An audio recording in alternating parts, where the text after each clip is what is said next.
Hey guys, so I'm going to be doing a highly requested video today, and that is my roommate's horror story. And this story is honestly high-key crazy. Like, I had to write down all of my notes and stuff and like organize it, and I kept remembering things that I already like blocked out of my mind.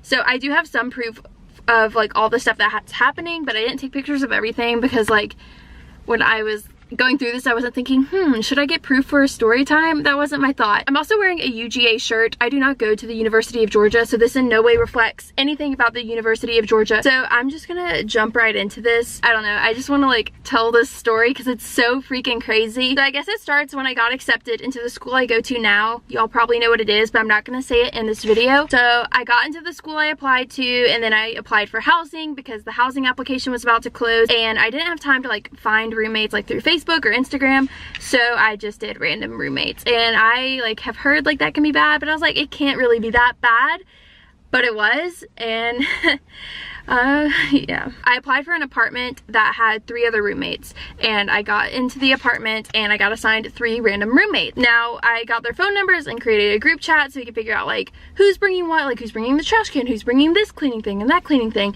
And 2 of them were like, oh yo, I'm graduating, I don't know why they put me on that, so they were gone.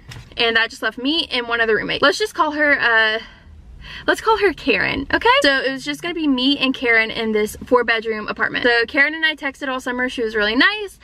She didn't really have any social media, so I couldn't like find her, but she was being like relatively nice.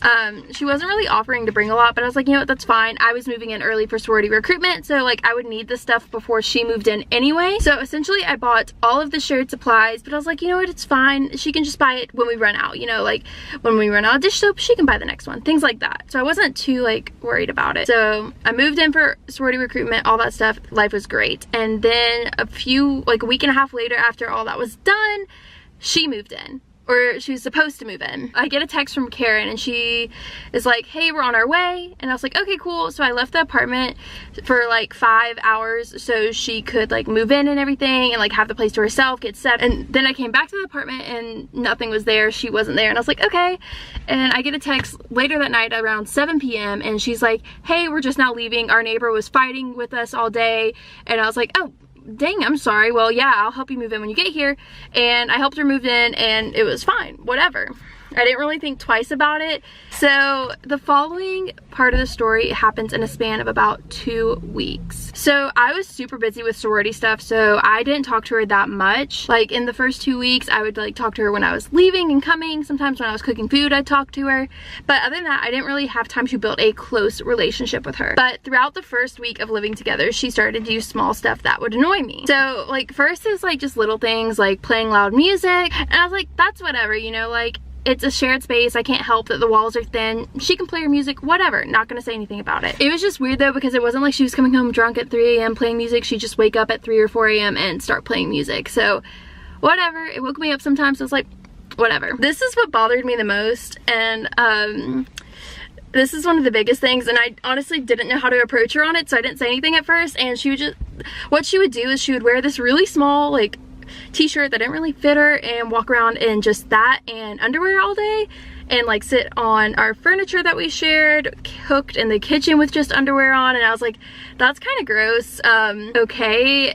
I just really didn't know how to approach her about that, and I was like, that is so weird. Like I literally didn't feel like I could bring friends over because she was always just in her underwear. One thing I noticed about her really quickly is that she did not like to clean up after herself. She would leave little spills and stuff all over the place and throughout the kitchen, leave stuff all around our bathroom counter because we shared a bathroom, and all over the kitchen counter. At first I like cleaned up the little spills and stuff like that, and maybe that was on me, I don't know, but like if I was trying to cook and there was stuff all over the counter and she wasn't home, I'd just clean it up. She would also have her parents over all the time, which I thought was weird, but I was like, you know what, we just moved in, like she's probably adjusting, getting settled, like I'll just give it 2 weeks, see where it goes. She's probably just getting adjusted. So the second week rolls around and things get worse. She never took out the trash. Like I took out the trash every time it needed to be taken out, and so I was like, you know what, I'm just gonna leave it. Maybe I like just need to leave it and she'll take it out. And the trash can started overflowing and she still did not take it out, and I was just leaving there like, okay, like maybe she'll take all the trash. And I guess that was kind of passive aggressive of me, but I'm just like, you should know that you have to take out the trash. So like I said, the previous week I was like cleaning up her messes a little bit, And the messes started to get way worse. There was sauce and like ketchup all over the counter, the sides of the counters, the trash can, the floor, and I was like, okay, like I don't understand how you can live like this. Like it was like that for like about a week and a half at this point, and she just wouldn't clean it up. It was just sitting there from a week and a half ago, and I'm like, okay, that's really disgusting and not sanitary. And she had not washed a single dish in 2 weeks, and they were just piling up and up, and I was like, I'm not gonna tell her to wash her own dishes, I'm not her mom. But it got to the point where I literally like could not fit a plate underneath there. I have a picture of it from the first week, but just imagine this like 3 times over, like dishes like stacked up. So I sent her a text, and I guess I could have used a little bit nicer words, but I was so frustrated because like it had been 2 weeks of this, and I was just like, ugh. So I have some of the text screenshots. I was like, this is what I said. I go, hey, when you spill things in the kitchen, can you please wipe them up and clean it up? The sauce or whatever it is in the kitchen is unacceptable.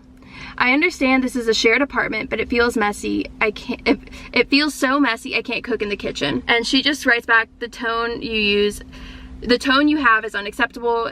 You could be a little more nicer in saying this. And I could have been nicer in saying this, but at the same time, she could have cleaned up her mess. So this is where things get really, really crazy. Her mom gets involved. So after those texts, I don't hear from her again. I like apologized, and I was like, oh, I'm sorry, I guess I could have used a little bit nicer words, but this stuff is really bothering me. And next thing I know, I hear a knock on my bedroom door inside my apartment. I was like, oh, maybe Karen's home and she just wants to talk. And I was like, okay. And I opened the door, and it's not Karen, it's Karen's mom. Her mom just stands there and starts yelling at me. She said I am not allowed to talk to her daughter that way. And I was like, oh, I'm sorry, ma'am. I tried to go back to my room, and she like asked me like, where are you going? Where the heck are you going? Like back to my room, and she's like, no, you like need to keep talking to me. And I explained to her the situation and where I was coming from, and I felt like I was being very respectful in my tone, because honestly I was a little bit scared. I was like, I don't know what's gonna happen. She was like, if you're so OCD, which I never said I was, I literally just asked for the space to be clean. She's like, if you're so OCD, then maybe you should get your own apartment so you can handle your mental disorder. And I was like, I don't have a mental disorder, but okay, maybe I should get my own apartment. I was just asking for her to keep the shared spaces clean. And I explained I was just giving her time to settle in, which is why I said something now, which was only 2 weeks into the semester as opposed to 2 weeks ago. And then her mom noticed I was in a sorority. And once her mom noticed my sorority shirt, she flipped and accused me of treating her daughter like a slave. Her exact words were like, you can't expect my daughter to clean up her own mess. What are you, treating her like a slave? And I was like, no ma'am, not at all. Oh my god, like I would never. She was like, you're racist, you can't live with black people. And I was like, ma'am, that does not matter to me. Like, I just want to like shared space. I was trying to communicate with her. I'm sorry it's escalated like this. And it just went crazy, and she started threatening me, and I was like, okay, I'm just gonna go to my room now. And I went to my room and closed the door and locked it, and she still kept banging on the door, but eventually she left. So I called my RA, and she wasn't that helpful, but she did get me another place to live. And the next day I called my friend Caitlin, and she helped me pack up, and I left that apartment. And on my way out with my last bag, my roommate came home, and I was like, hey, sorry, this just isn't gonna work, and I left. It was high-key crazy. So looking back on that whole situation, I really like wonder if that first day when she moved in, or if their neighbor was really like crazy and yelling at them like she told me that they were fighting with them all day, or if they did something to upset the neighbor and the neighbor just had it like I did. And I also wonder if this was all just like a plot to get her own apartment. Like when she found out that 2 roommates were gone, she's like, oh, just have to get rid of 1 more, and then I have my own place, and I only have to pay like the rent for a 4-person apartment. I don't know, but it was like all really fishy, especially when her mom tried to turn it against me and make it a whole racism thing when it really wasn't. So I don't know. I'm glad I don't live with her anymore. I don't know why someone would bring their mom into that situation unless they were like trying to scare me.